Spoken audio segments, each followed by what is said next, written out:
or my YouTube, I know you want more parkour, more training, more drills. And so I'm going to go over some step vault drills today because I consider the step vault, often still called the safety vault, to be one of the most foundational techniques and one of the most useful for just day-to-day utility, and also to keep you safe with obstacles you don't necessarily know very well or haven't used. So first, let's go ahead and make the demo. What is a step vault? I'm going to go over this short wall with the step vault that way and then back. Okay. So the way it's characterized is going to be by opposite hand and foot, and then the leg threads through the center, and you're going directly into another step, aka step vault. Now, some things about the name, just before I get a little further on. Like anything, this movement has a ton of different names, and it has different names in different modalities and different exercises. You don't see this movement in only parkour. In fact, a lot of you who have done jiu-jitsu have seen this as a sit-through. If you do MoveNat, you might know this as a tripod. And the reason that it's in so many different activities is because it just works. Okay, it creates a stable platform when you have to be on the ground. So we're going to start on the ground. This is just a good way to build up wrist strength and then just your general positioning. It's also a good way to warm up. I just started this. I just got to this location. I'm not going to do any warm up other than what you're going to see here. Now that might not be appropriate for everybody. So, if you're watching this after the fact and you're like, wow, I can't just bust into that, do what you need to do. Rotations, other lighter exercises, whatever it takes to get you actually prepared to do the thing. Okay, so you see I'm on a line here. That's on purpose. What I want to do, and you're going to have to forgive me because I did break my tripod, so every time I move it, there's a chance that it's just going to collapse entirely. Okay, so I have this line here, and what I'm going to try and do is choose my stability hand. I'm going to use this side here, set it on that line, and I want to see if I can get my opposite foot with the ball of the foot also on that line. This is where I start. This could be your entire practice, to be honest, okay? Because maybe you find that you don't have a lot of mobility here. Maybe you have tools on your person that aren't going to be quite easy to move around, or you need to learn about it. That's really important to use this, okay? So flat hands, always flat hands, never fingertipsies, not knuckles. This doesn't take impact well. More friction means more control. So always flat hands, and notice my fingers are pointing forward. With this movement, I'm going to point my fingers in the direction I intend to go next. Keep that in mind, the direction I intend to go next, okay? So fingers forward, same thing for the toes. Toes are forward. From here, I'm gonna actually take this middle leg, and I want it to be pretty much exactly between the two, not off toward my hand and not off toward my foot. This is because when I push up to this position, I need the space to thread my leg behind me. See that? So if we're gonna break this down into actual, drills or steps, drill number 1 would be getting yourself to a seated position, aligning your opposite hand and foot, and making sure the leg is in the center, and then seeing if you can just push up from here. Okay, that's 1. 2, so I'm obviously going to take this leg, put it behind me, and I can go ahead and set that down if I need to. This might be your next step. Now take a note with this arm that I'm doing. I'm just kind of doing this general in front of my body. This is actually fairly important because what I don't want to do when I start going into these vaults over obstacles and such, so I don't want to lose control of this arm or let it get really big because I want it in my working zone so that I can do something next, right? So the other reason is, especially if you know this movement defensively, right, if you're on the ground and you're trying to get something done from here, this is going to put you in a position to at least start to block anything coming in. Okay, so we're in a position, working our motions, and this is really where it's time to clean up your structure. Again, you want to start working on your base. So if I feel like it's too spread out, you probably are. Okay, if you're having a hard time getting your leg in between, you might be too narrow. I'm very mobile, so I actually often do my step balls very, very narrow, but that's not going to be for everyone. So you want to use this ground time to really, really mess with it. That even means if you have to like physically put yourself places. I definitely recommend filming yourself. Here, okay? Next step is going to be threading the leg without placing it down. This is going to help us just get conditioned for when we actually go over obstacles, in which case we might be having that leg up a little bit longer than we might be down here. So as I do this, I'm going to get myself nice and set. Coming up, my leg will come up. This time I keep it up the whole time.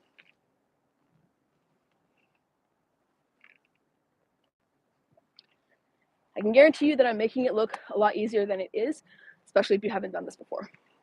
So just keep at it. And again, I said I made a preface before about warm up and wrists.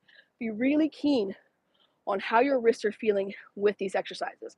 This is extremely heavy on the wrist extension.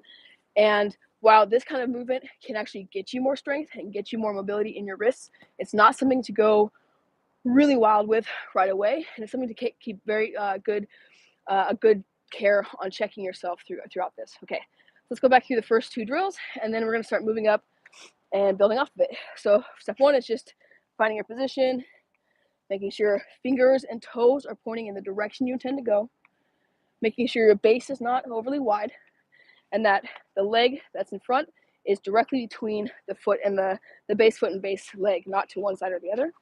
Pushing up. Okay, that's one. Drill two, threading through.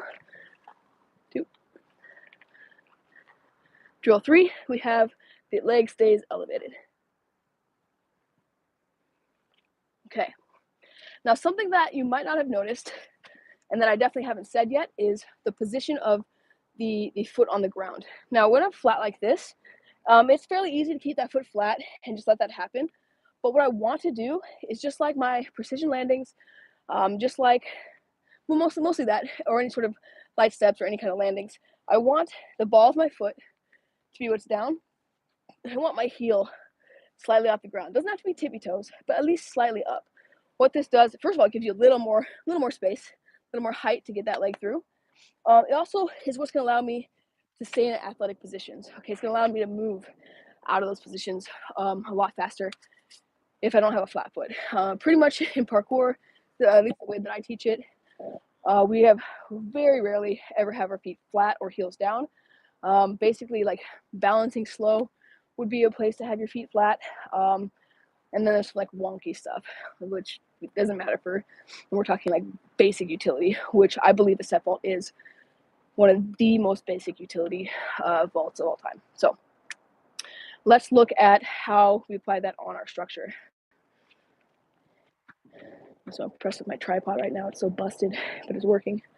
Okay, so this is my structure. I like to choose, especially when first teaching this, pretty much exactly this width of a structure. It's not so big that my hand can't fit fully on it, my palm at least. And I even can, if I want to, have my fingers over. That can be helpful, and we'll talk about that in a moment here. But yeah, nothing too wide. And you don't need anything too high either. This is something I see all the time too, is people want to, and it's so fun. Parkour is super, super fun. And moving your body is really fun. And learning things new is super fun.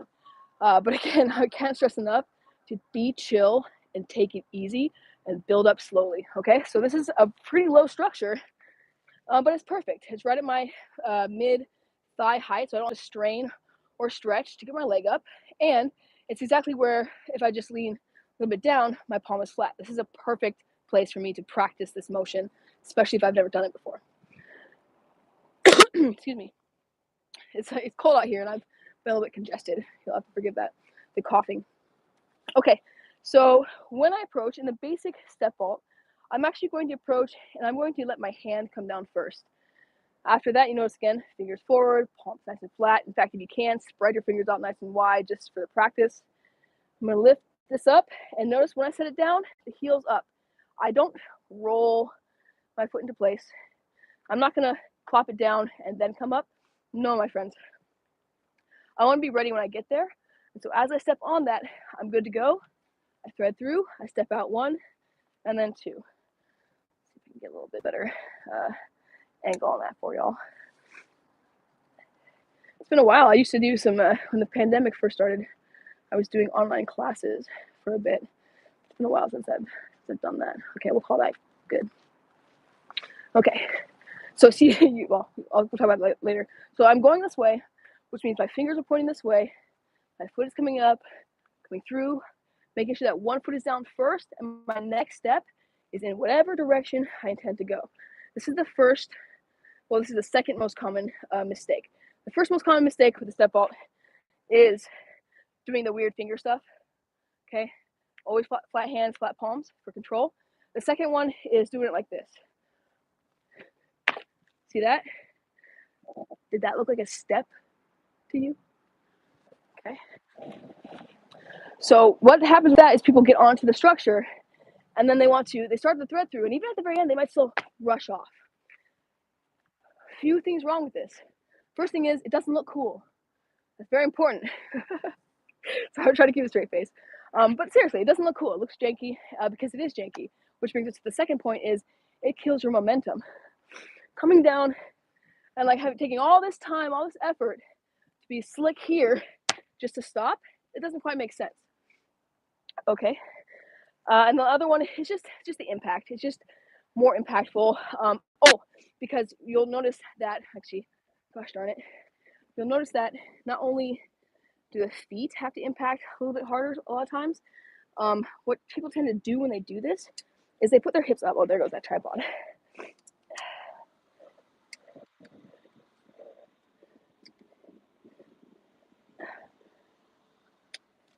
Yeah, I definitely didn't sit on my tripod and break it. That's definitely not what happened. Okay, so what people do is they'll rush the end of their vault and their hips will come up. Now that defeats the whole purpose of this sort of low commitment, low energy, high control vault. I want to barely slide over that. If I go up, I've just wasted all that intent. So let's see a few times. I'll go back and forth a few times. You'll see, notice how I step in, 1, 2, step out, 1, 2.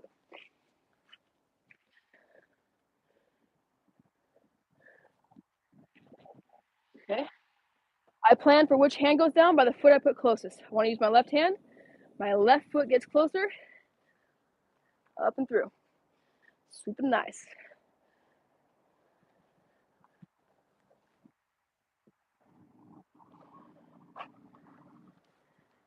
If there was only one move I could do for the rest of my life, it would be this move, because it is that awesome. So, other common faults. Well, we will not get to the railing quite yet. Again, the base. So let's talk about the base a little bit more.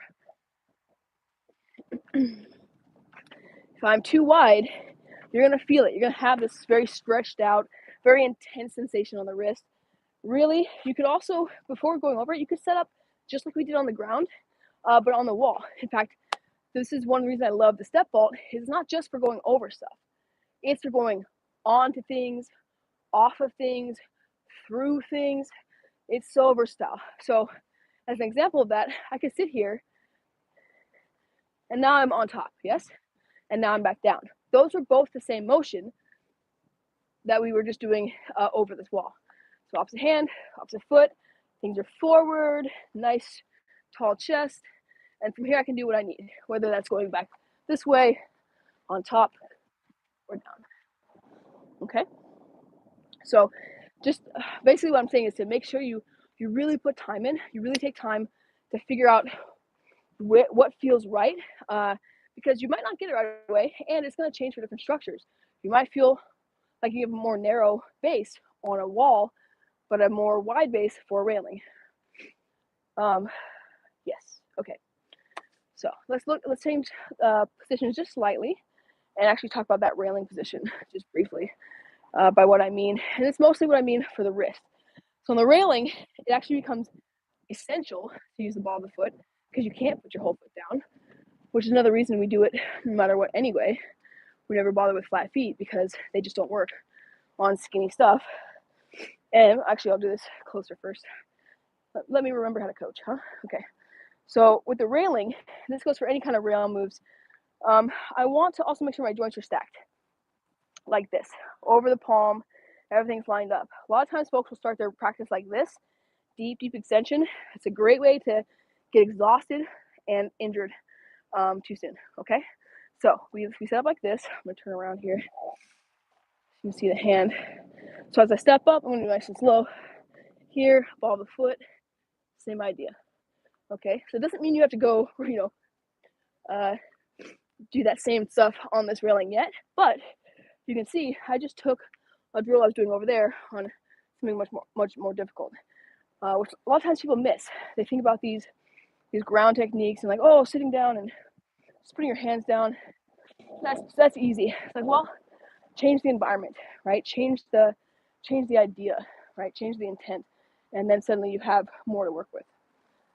I also really like the step vault because it allows us to target our foot very well, and that goes for any what I call low commitment vaults. Which low commitment is any vault really where you're prioritizing points of contact, prioritizing reducing air time, and prioritizing having control over the situation, versus high commitment vaults, which are awesome, but they are really looking at having as much power, distance as possible, both from the exit or the entrance into that vault. So things like Kong vault, if you don't know, that's the one where people go, they dive out. So stuff like that they're amazing, but that's full commit, right? There's nothing you can do once you've done that full commit. With step vault and similar low commitment vaults, you can do something. So for example, if I'm coming over here, I can pop up to my support position, foot is up, and I can see very easily where that foot can go. It makes it very simple. Likewise, again, let's fix this. I know the light is fading too, but this is when I got out today, so this is what we're doing. But if I didn't like what I saw, my tripod just, I promise next time I do this, I will have a functioning tripod. I won't have to fix it every second. Okay. But if I don't like that, what's nice about the step vault is I can stop. No, I don't like that. Come back. Okay. So hopefully, even with that sort of botched demonstration, you can see how important it is to not only learn how to go over something swiftly, but how to go over something, to initiate going over something and then stopping. Okay. Show a couple of.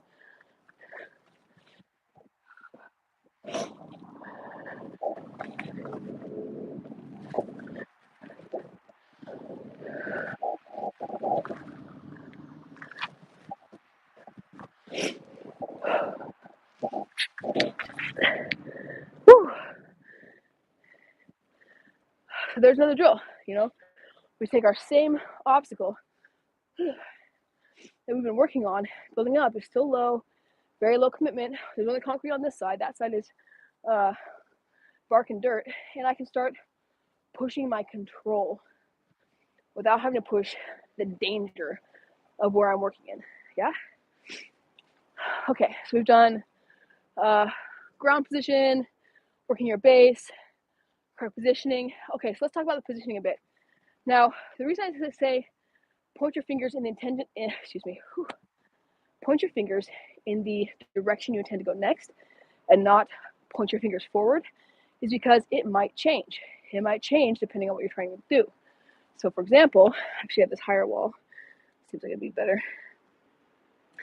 If I want to face this way, after coming up over the wall this way, I want my fingers to be ready for that, okay? So as I come into my step, I'm going to step up, I'm going to pivot and turn that hand around, okay? So, it's by saying point your fingers in the direction you want to go, I'm not saying never point them in the opposite direction. I'm saying be conscious of if you do this on accident, because this is a common thing for folks to do, is they want to do this palm, fingers behind stuff, which, I can just feel it feels gross, or even like fingers along the side, but I'm not going that way. Okay, I'm going this way. All right, so let's see. Well, especially because I have no idea how my sound is coming through, I think I might end this here, especially because there are some good drills in there. These are drills that I still do, obviously. and that I will do for just for maintenance, but also for the warm up. Oh, thank you, Pancho Black. Thanks for making a comment.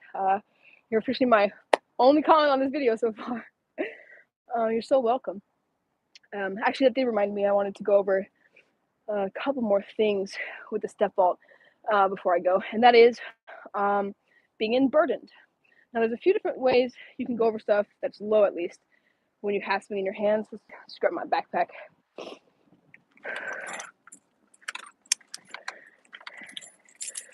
Okay. Okay. So, one of my favorite ones for being burdened is literally just sitting down. Right? And spinning over, but you might not always have the luxury of having a free hand. Like maybe we in the glory days of our parkour gym, we used to do a lot of save the baby drills where you have the sandbag or what have you, and you must protect that at all costs. So I really like the step vault for that same stuff.